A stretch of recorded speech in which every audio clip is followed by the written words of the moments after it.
कानी बहू।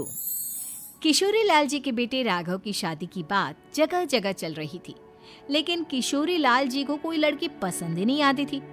और उसकी एक ही वजह थी, किशोरी लाल जी का लालची होना। उनको लड़की वालों से मोटा दहेज चाहिए था और इसी चक्कर में एक दिन वो एक बहुत पैसे वाले के घर अपने बेटे का रिश्ता लेकर पहुंचे। उस आदमी का नाम था ओम प्रकाश। देखिए किशोरी लाल जी, मेरी एक ही बेटी है और मेरी सारी संपत्ति जायदाद सब कुछ मेरी बेटी नैना का ही है। पापा, नाम से लगता है बहुत खूबसूरत होगी। कितना अच्छा नाम है ना, नैना। ओ, वैसे बात तो सही है आपकी। अब इतना पैसा है, जमीन जायदाद है, इकलौती बेटी, आप भी क्या करेंगे? सब कुछ उसे ही देंगे ना। बिल्कुल ठीक पहचाना आपने। बस बेटी की शादी और सारी जायदाद उसके नाम। पापा, बिना दे के हाँ कर दीजिए ना। इतना अच्छा रिश्ता फिर कहाँ मिलेगा? माला माल हो जाएंगे हम। मैं अपनी बेटी को बुलाता हूँ।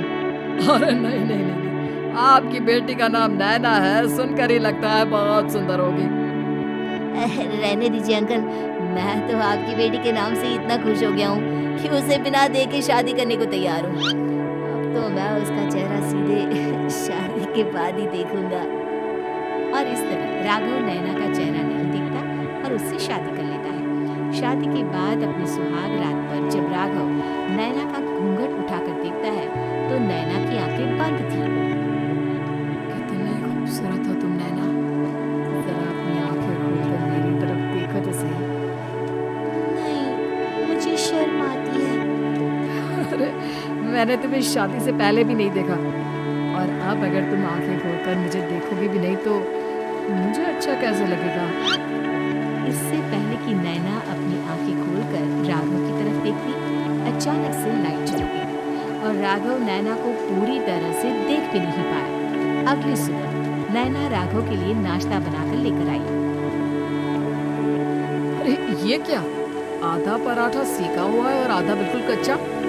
ये तुमने क्या किया नैना?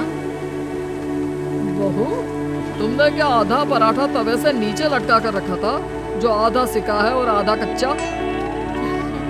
मुझे जितना दिखेगा उतना ही तो सीखूंगी ना पापा जी। जहाँ जहाँ मुझे नजर आ रहा था वहाँ मैंने सीख लिया, जहाँ जहाँ नहीं दिखा वहाँ कच्चा रह गया होगा। इसका क्या मतलब है? ये कैसा मजाक कर रही है तुम? अरे बहू, तुमने इतना लंबा घूंघट क्यों लगाया हुआ है?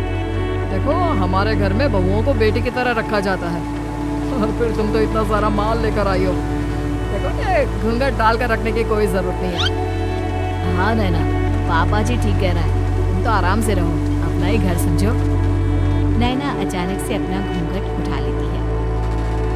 अरे ये क्या पापा, नैना की तो एक आंख फूटी हुई है। नैना, लेकिन ये तो कानी बहू निकली। मेरे साथ धोखा हुआ है, धोखा। बिना दिखाए अपनी काली लड़की मेरे संग ब्याह दी। मुझे काली फिल्म नहीं चाहिए। मुझे अभी ओम प्रकाश जी से बात करनी पड़ेगी।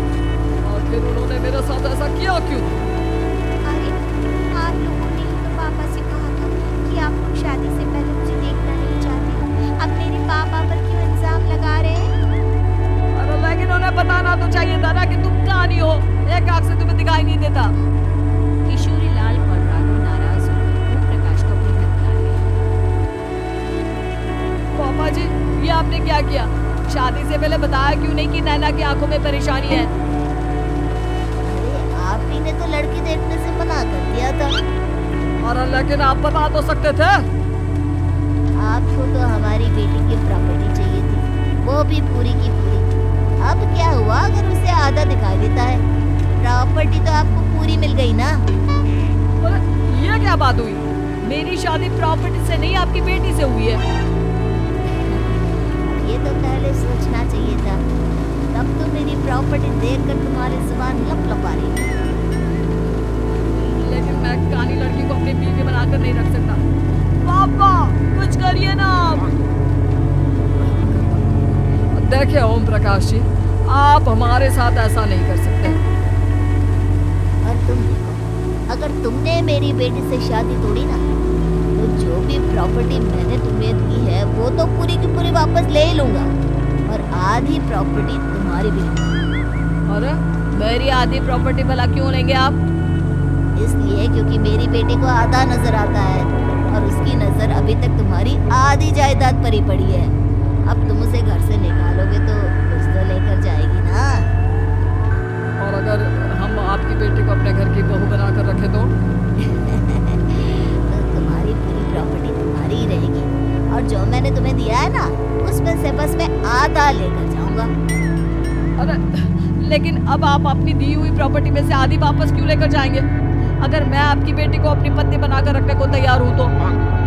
इसलिए ताकि भविष्य में अगर तुम मेरी बेटी को धोखा दो, उसके पास कुछ तो रहे जो पति का हो। वैसे मेरे पास तो बहुत कुछ है, लेकिन अपने पति की कोई निशानी तो उसके पास होनी चाहिए ना। अब अगर तुमने मेरी बेटी को कानी कहा तो तुम्हें प्रॉपर्टी भी कानी ही मिलेगी, पूरी नहीं। जमाए राजा। किशोरी लाल और राघव समझ चुके थे कि वो पूरी तरह फंस चुके हैं और अब उनके पास वहां से निकलने का कोई चारा नहीं है। अब समझ में आया ना, लालच बुरी बला होती है। एक तो तुम्हें प्रॉपर्टी मिली, ऊपर से बीवी मिली, उसमें तुम्हें नखरे भी दिखाने हैं। आए बड़ी, चुपचाप बैठो। कुछ दिनों के बाद नैना राघव की कार लेकर बाजार घूमने निकलती है, और जब कार लेकर वापस आती है, ये क्या, एक तरफ से मेरी गाड़ी पूरी खराब हो चुकी है। लगता है तुमने मेरी गाड़ी को किसी दूसरी गाड़ी के साथ एक्सीडेंट किया है। अरे कितना बड़ा नुकसान कर दिया तुमने बहू। क्या है ना पापा जी, मुझे एक आंख से दिखाई नहीं दे रहा था, सामने से गाड़ी आ रही थी। मुझे तो सिर्फ आधा ही दिखाई दिया, और वो गाड़ी मेरी कार से रगड़ते हुए निकल गई। अब मैं क्या करूं बताओ? आप इसे ठीक कराने के पैसे कौन देगा, तुम्हारे पापा? मुझसे इस तरह से बात की, अभी रुको। नैना राघव की शिकायत ओम प्रकाश को कर देती है। देखो राघव, अब जो मेरी आधी प्रॉपर्टी तुम्हारे पास थी ना, उसमें से आधी और मैं लेकर जाऊंगा, क्योंकि तुमने मेरी बेटी को डांटा। अरे नहीं नहीं पापा जी, गलती हो गई, माफ कर दो। गलती की तो कोई गुंजाइश ही नहीं। अगली बार मेरी बेटी को डांटा तो बची हुई आधी में से आधी और ले जाऊंगा। लालच के चक्कर में हम दोनों ने बहुत बड़ी गलती कर दी बेटा। एक तो तुम्हें कानी बहू मिली, और ऊपर से जो माल मिला वो भी कानी। इस तरह राघव की हर एक गलती पर ओम प्रकाश उसकी प्रॉपर्टी का आधा आधा हिस्सा लेकर अपना सारा माल वापस ले गया, और राघव को कानी बीवी से काम चलाना पड़ा। भाई लालच वाकई में बुरी बला है।